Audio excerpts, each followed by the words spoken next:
I dated Marcus for 5 years. We agreed to get married when I turned 30. On the day we were supposed to get married at the county's office, he suggested mourning his childhood friend's dog for 3 years. His childhood friend, Chloe, held a black and white photo of a small dog. Crying her eyes out, she said, "Grace, Marcus and I raised Daisy for 13 years. Daisy was like a child to us, so he decided to mourn her." I thought they were joking, but said with a serious expression, "We can hold a wedding ceremony first, then get married at the county's office and move in together 3 years later. Otherwise, if you get pregnant, Daisy will be jealous." Thinking of something, he glanced at me disdainfully again. "Besides, you're 30 now. Who else would you marry besides me?" I smiled. 3 days later, I pulled my childhood sweetheart along and we got married at the county's office. "You're 30 now. Who else would you marry besides me?" These condescending words sparked knowing laughter among the onlookers. Everyone present today was a mutual friend of Marcus and Chloe. Even after 5 years, they still believed I was with Marcus for the sake of marrying up. They were convinced that for the sake of becoming Marcus's wife, I would tolerate all his favoritism towards Chloe. But this time I was truly exhausted.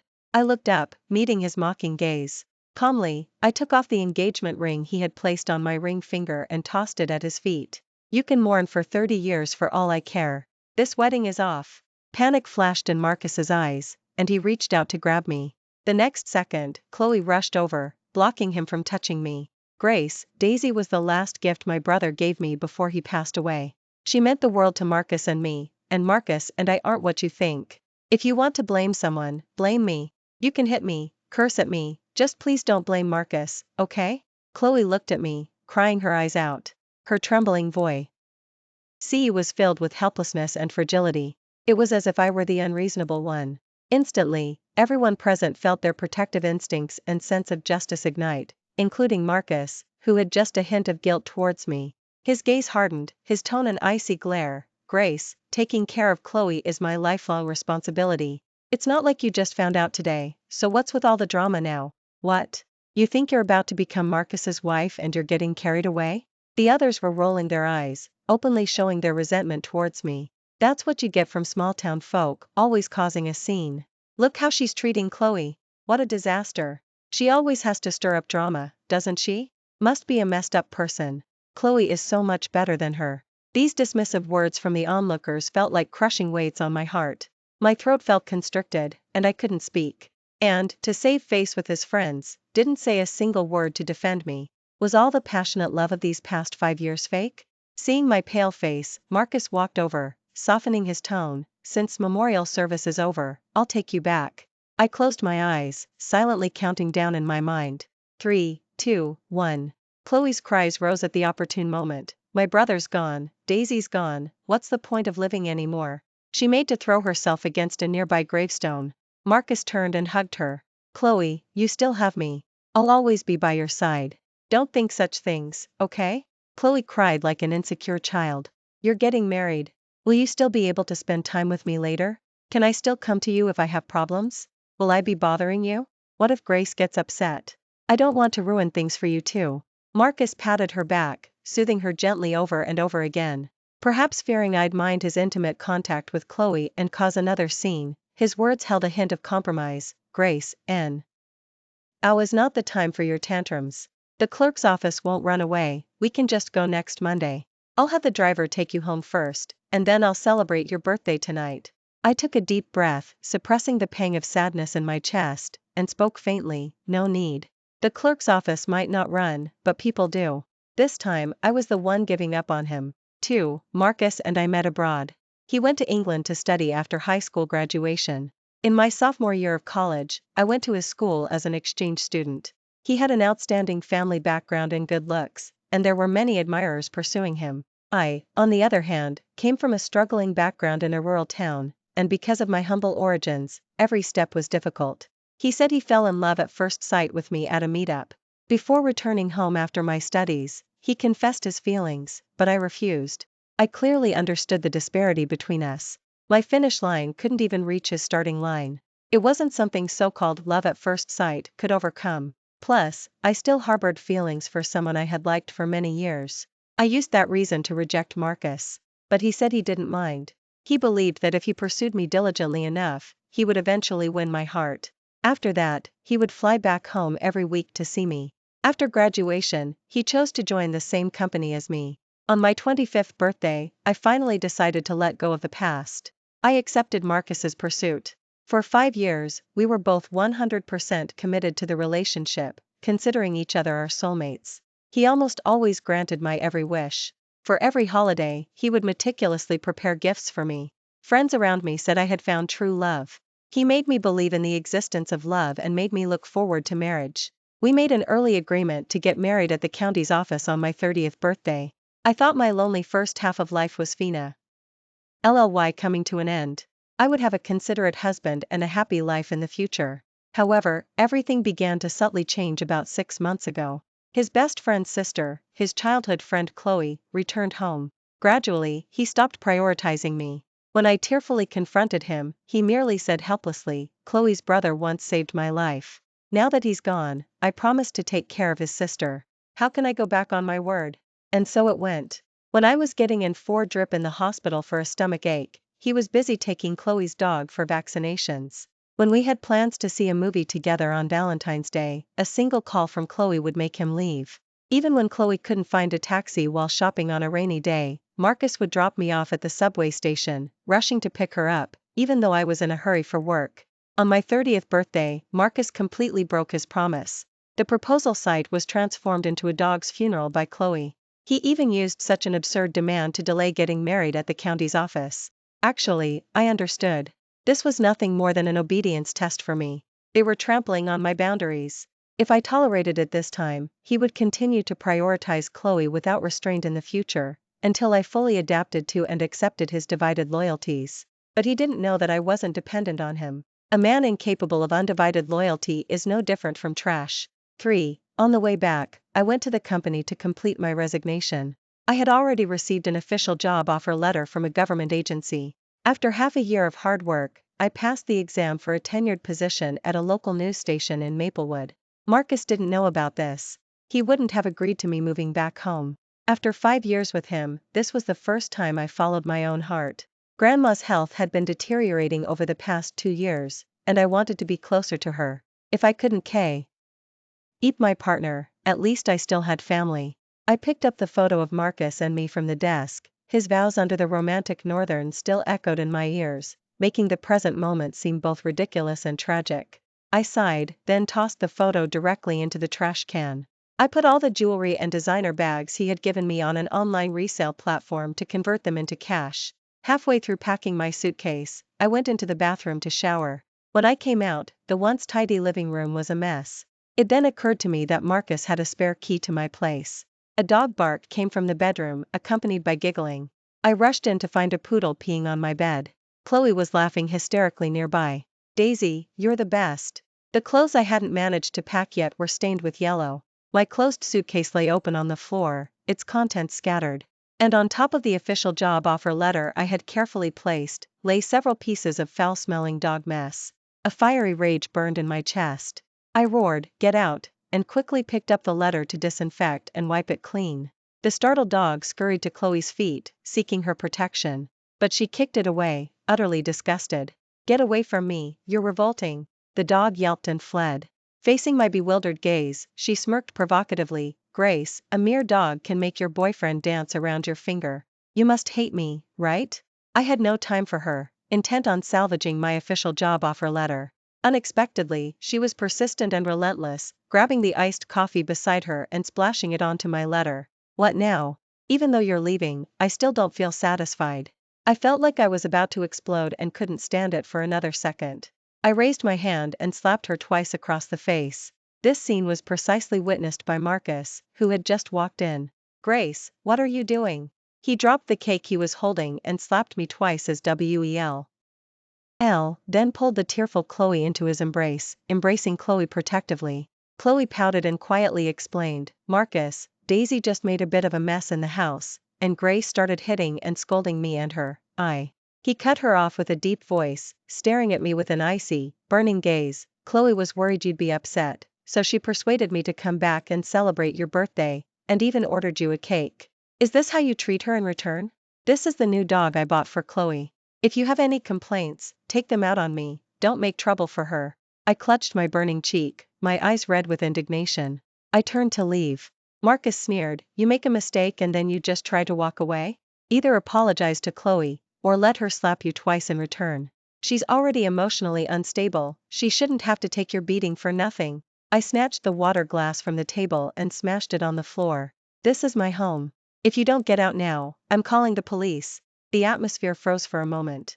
A moment later, Marcus scoffed, "Grace, someone like you truly doesn't deserve to be Marcus's wife." I gave a bitter laugh. After 5 years together, Marcus had no idea what I truly wanted. Not marrying him was my blessing.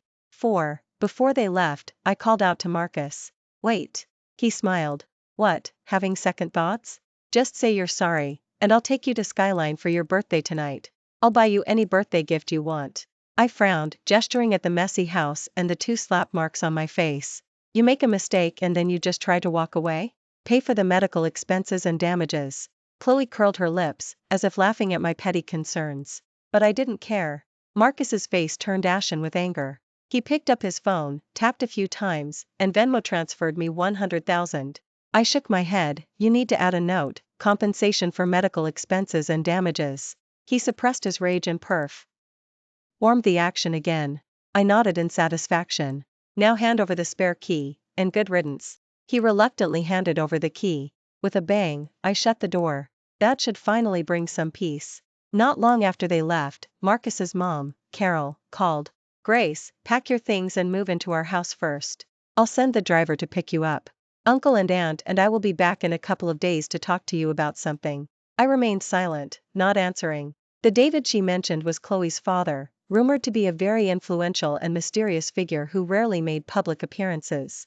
That's why so many people were eager to fawn over Chloe. Aunt was Chloe's mother and had been Carol's best friend for decades. I had only met her twice incidentally at Marcus's house and wasn't very familiar with her. What could she want to talk about? Was she also going to cause trouble for me because of Chloe? Remembering the high-end jewelry set Marcus's mom had given me that I needed to return, I agreed. "Okay, I'm on my way." When I arrived, Alfred, the butler, told me, "The young master is in the study upstairs." After a pause, he added, "Miss is also there." I acknowledged with a faint I handed the jewelry to Alfred, the butler, intending to leave early. Then, this call came through. "Grace, has your grandma arrived in Bayport?" "Grandma came to Bayport?" "Yes, a car picked her up last night, saying it was sent by you." My body stiffened, my heart pounding like a drum, and I asked with a trembling voice, "Who picked her up?" They also panicked. "What's going on? It wasn't you? Do you recognize this license plate number?" I zoomed in on the photo and confirmed it several times. It was Chloe's family's license plate number. Pivoting on my heel, I clenched my fists and rushed up to the second floor. In the study, their right hands were clasped together, holding the same pen and writing. My intrusion startled both of them. Marcus released his hand, asking naturally, "Grace, when did you get here?" I grabbed Chloe's hair and pulled her out of Marcus's embrace. "Where did you take my grandma?" "I've already called the police." "You'd better hand her over immediately." Marcus forcefully pried my hand open, rescuing the wailing Chloe. He questioned her, "What's going on?" Chloe's tears streamed down her face as she choked out, "I saw that today was Grace's birthday, so I wanted to give Grace a surprise. Who knew her grandma ran off by herself at the rest stop? Our driver is still looking for her." I was trembling with anger, and raised my hand to slap her. "Nonsense. My Rose is almost blind, there's no way she could just wander off." Marcus stopped me. "Grace, Chloe meant well. Don't blame her. The most important thing now is to find Grandma." Looking at Marcus, who was still protecting Chloe in every possible way, I smiled despairingly. As I smiled, I began to cry tears like rain. "Marcus, you truly are her loyal dog." His eyes were unexpectedly red. He awkwardly tried to wipe away my tears, but I dodged him. "Grace, don't worry. I'll go with you to find Grandma right now." He pulled me and rushed downstairs to start the car. "Ah!" A piercing scream echoed from upstairs. Bang! Something fell from the window. Chloe. Marcus's heart tightened, and he abandoned me without hesitation. A sobbing Chloe crashed into his arms. "Wah, Marcus, Daisy fell out of the window." It's okay. We'll take her to the hospital, she'll be fine." Seeing the two of them about to leave with the dying dog, I stopped them. "What about my grandma then? My Rose's life is also hanging in the balance." Marcus looked at me, troubled. My reddened eyes made him hesitate. He moved his lips, wanting to say something. Chloe began to sob. If anything happens to Daisy, I don't want to live either. Marcus, I'm fine. You go help Grace, after all, she's your girlfriend. Hearing these two sentences, Marcus quickly made up his mind. Grace, I'll send people to help look for Grandma, don't worry for now. No matter what, I absolutely have to take Chloe and Daisy to the hospital right now. Taking care of her is my responsibility, do you understand? I choked. It felt like my heart had caught fire, and I was instantly filled with rage. Your responsibility? Are you her parents or her husband? Is it your place to be responsible for her? If you're so keen on being responsible for her, why don't you marry her? Marcus's face was flushed with anger, and he gritted his teeth. Grace, don't go too far. Chloe's brother once saved my life. I'm good to her out of gratitude, not because of anything as despicable as you're imagining. Can you please control your temper and stop being so petty? His voice took on a cold and threatening edge. If you still can't tolerate Chloe after we get married, then there's really no need for us to marry. I looked at him calmly. Exactly. We've broken up. Suit yourself. With that, he left with Chloe in a huff. As I was pacing anxiously, the police informed me that Grandma had been found on a remote hillside and was currently hospitalized. However, there wasn't enough evidence to prove Chloe's suspicion of attempted murder.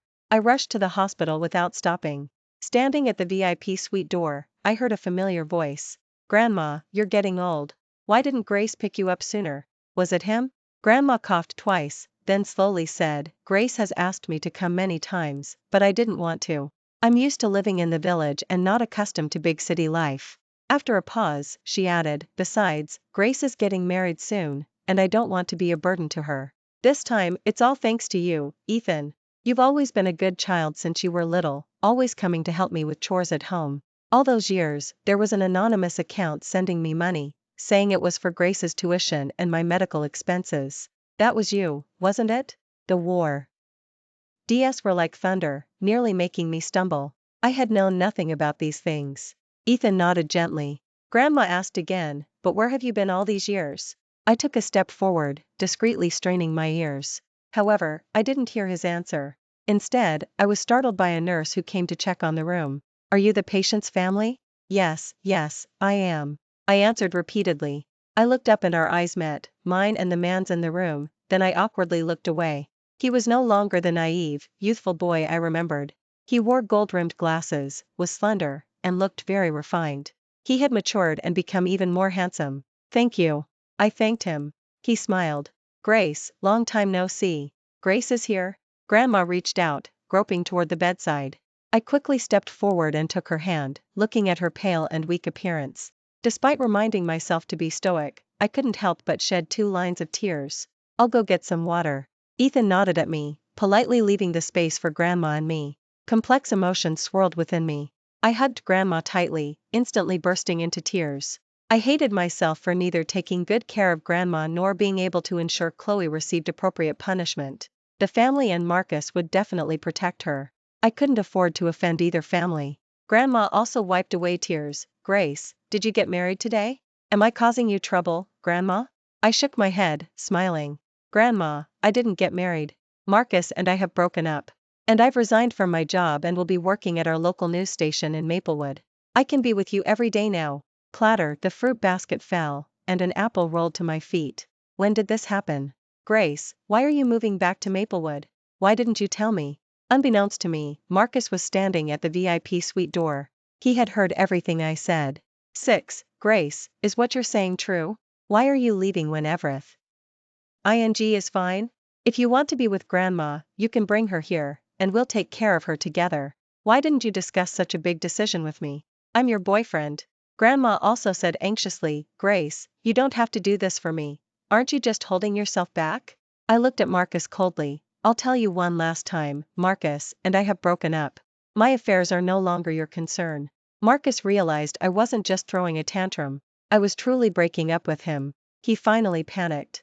Grace, I apologize. This time it was my fault. I promise to listen to you from now on. Chloe is just like a sister to me. She and I are really not what you think. I'll make it clear to Chloe not to bother you anymore. I pushed him out of the VIP suite. No need. Good riddance. Just then, Chloe arrived with a few friends. Her face was anxious, her voice choked with tears. Marcus, my mom's heirloom has been stolen. With a tear, she made to throw herself into Marcus's arms again. This time, Marcus dodged her. His expression was solemn. When was it stolen? Where was it stolen? Chloe glanced at me and stammered, It disappeared at Grace's place. I thought I'd left it at home, but it wasn't there either. I sneered, if something's lost, go to the police. What good will blaming me do? Grandma also grew anxious. Grace isn't that kind of person, she wouldn't take it. Chloe's friends crowded closer. We'll know if you took it if we search you, won't we? Chloe's heirloom is worth $1 million. For a pauper like you, isn't it normal to get greedy? Marcus's face darkened, and he stepped in front of me. Don't go too far. Seeing him get angry, the others reluctantly shut up. Chloe clutched his sleeve, her eyes red. Marcus, as long as she opens her bag for us to see, if she didn't steal it, I'll apologize to her. If she did, don't protect her either. Marcus sighed impatiently. Trusting me, he picked up my bag from the chair and shook it UPS. I'd down a few times. The contents of my bag clattered to the floor. Among them was Chloe's heirloom necklace, worth $1 million. She picked up the necklace, covering her mouth and crying, "Wah, I finally found it." I was utterly confused, having no idea when that item had gotten into my bag. I was still in my probationary period. If I ended up with a criminal record for theft, I wouldn't pass the background check. Even though I had already chosen to leave, Chloe was still determined to destroy me. Marcus's face fell, filled with shame and anger. He fiercely gripped my wrist, his voice tight. Grace, how could you do something like this? If you wanted jewelry, you could have told me. I would have bought it for you. Why steal? I pulled my hand away from his. Don't condemn me with just a few words. The others continued to side with Chloe. It's a good thing Marcus didn't marry you, or he would have been deceived by you. With direct evidence and witnesses, are you still trying to deny it? We've already called the police. Get ready for jail. The area in front of the VIP suite was crowded with onlookers. Nurses came to take us to a nearby office.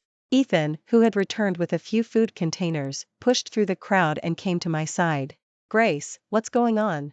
I briefly explained the situation. He comforted me, it'll be okay, don't worry. I gave a bitter smile, unable to speak yet. The police arrived. Marcus's mom, Carol, and Chloe's parents, David and Susan, arrived with them. 7. Seeing several more backers arrive, Chloe's arrogance flared. She held her chin high, a provocative smile on her face, brimming with confidence. She linked arms with her parents, one on each side, and tearfully accused me of my misdeeds. Mom and Dad, you don't know how anxious I was when I discovered the heirloom was missing. Luckily, Marcus helped me find it in Grace's bag. The item was indeed found in my bag, and I couldn't prove my innocence. At that moment, I felt utterly despondent. In desperation, I clutched Ethan's hand and pleaded in a hoarse voice, Ethan, if I can't come back, could I trouble you to take care of Grandma? Ethan gave me a reassuring look. Grace, it'll be okay. Marcus spoke up, displeased. What's your relationship with him? Why aren't you asking me for help? Why him? Apologize properly to Chloe, and she'll forgive you. I lifted my head, my voice firm. I didn't steal it, and I will never apologize. Besides, we've broken up. My affairs are none of your business. Chloe's parents, David and Susan, had been silent since they arrived, only looking at me with intense gazes. At first, everyone thought they were expressing their displeasure towards me. Gradually, they realized it wasn't quite like that. Susan suddenly took the necklace from Chloe's neck and placed it around mine. Everyone was dumbfounded. The couple instantly burst into tears, hugging me, crying and laughing at the same time. Daughter, you are our daughter. Chloe looked utterly incredulous, stomping her foot and asking, Mom and Dad, have you gone senile? I'm your daughter. Why are you calling a thief your daughter? And the necklace, my necklace. She reached for my neck. Aunt slapped her hand away. She looked at Chloe with disgust. You are not my daughter. These words made everyone's faces change dramatically, and they gathered around, trying to mediate. Aunt, no matter how angry you are, you shouldn't say such things. Chloe grew up playing with us. How could she not be your daughter? Uncle said bitterly, she is the daughter of Maria, our nanny. Maria sold our daughter to human traffickers so her own daughter could live in luxury. She swapped her own daughter into the Yao family. Carol, Marcus's mom, began to explain. Recently, that group of human traffickers was apprehended. To get a reduced sentence, they voluntarily confessed to this matter. At first, we didn't believe it, but then Maria herself admitted it.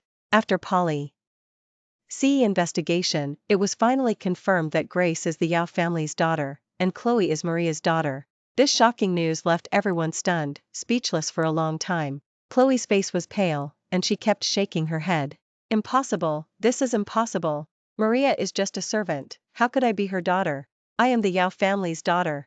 Only I deserve to be the Yao family's young lady. Grace is just a country bumpkin. Splat. Aunt gave her a merciless slap.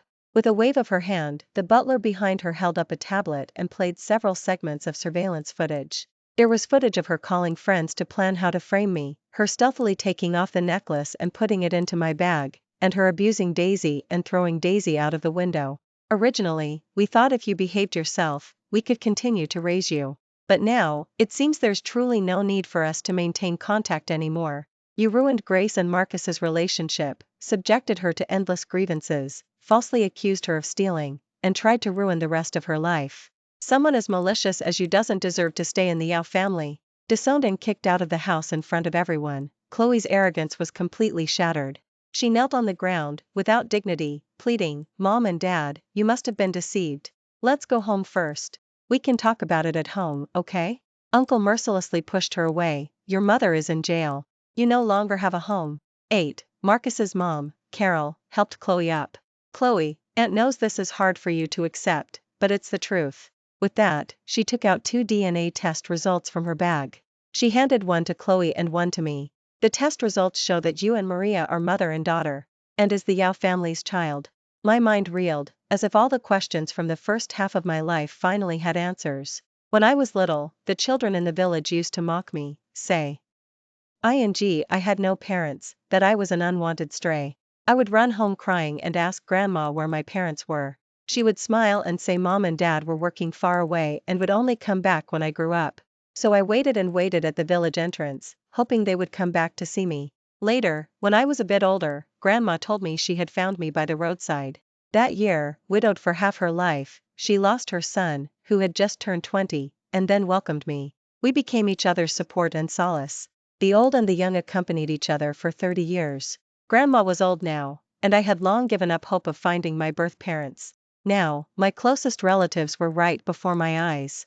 My tears completely gave way, and I called out, "Dad, Mom." And we cried together again.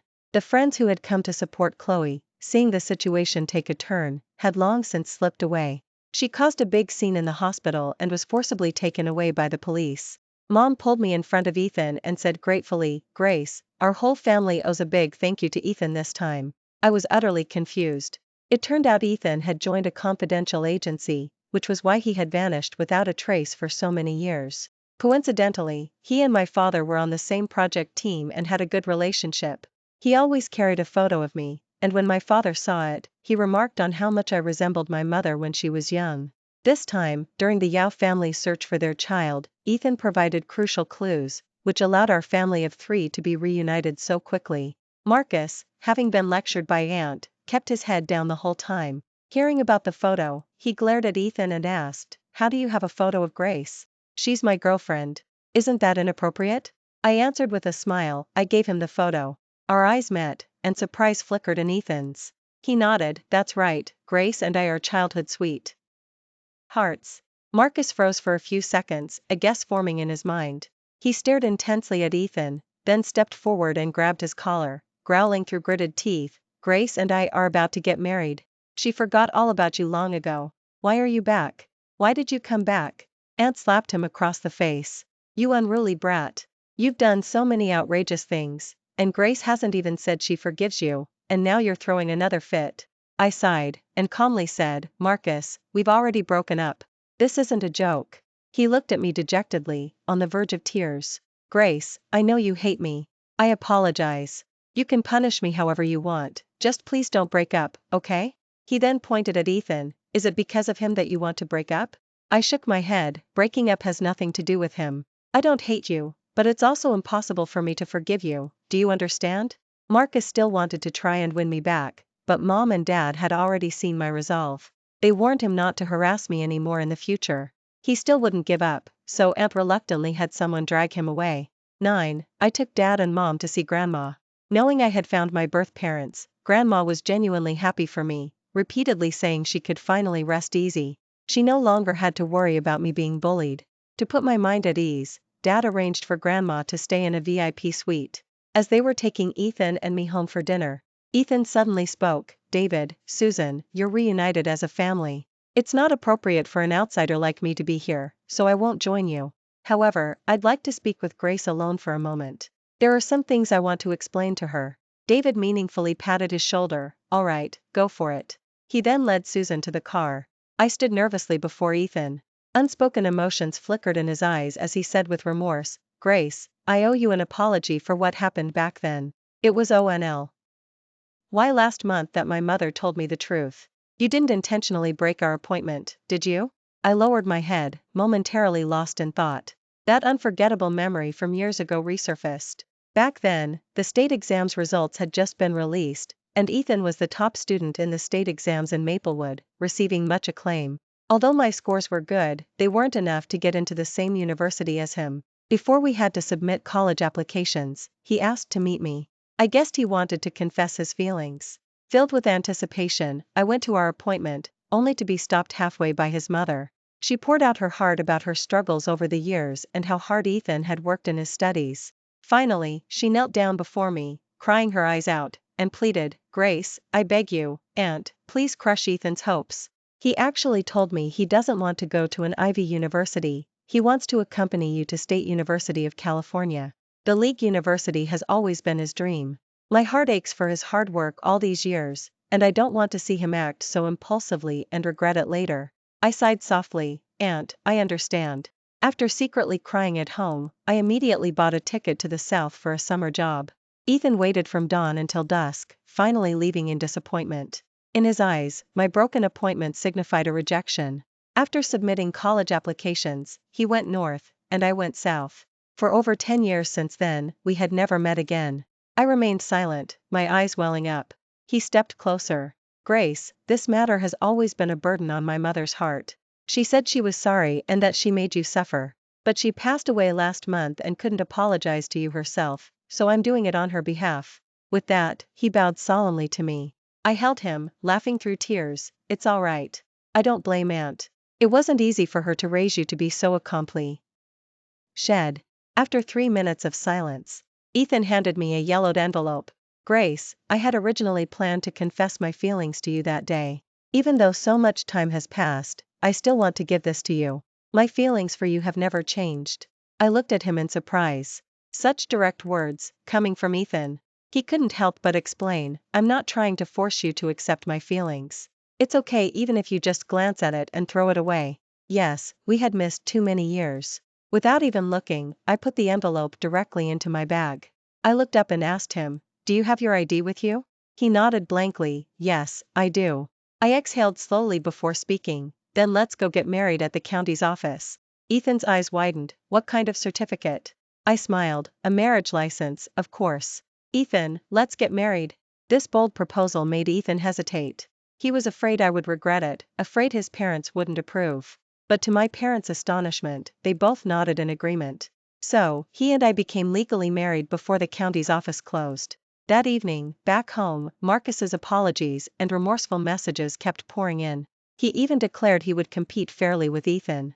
I lay on the sofa, reading Ethan's love letter, and casually took a photo of our fresh marriage license, sending it to him. "You're out of luck. He and I are married." Then I blocked and deleted him in one go. As for Chloe, ever since it was revealed she was the fake heiress, all those friends who used to flock around her started to keep their distance one by one. Many wanted to come and apologize to me, but my parents turned them away. On the day Ethan and I held our wedding ceremony, Marcus and Chloe disguised themselves and infiltrated the venue. One wanted to crash the wedding to stop it, the other wanted to attack with a knife. In the end, one was severely injured and paralyzed, the other was sent to a mental hospital. They certainly got what they deserved. And my happy life was just beginning. Thanks for listening to today's story. If you enjoyed this video, please like it and share it with your friends. We look forward to hearing your thoughts in the comments section. Feel free to share your views, and don't forget to subscribe to our channel for more exciting stories. See you next time.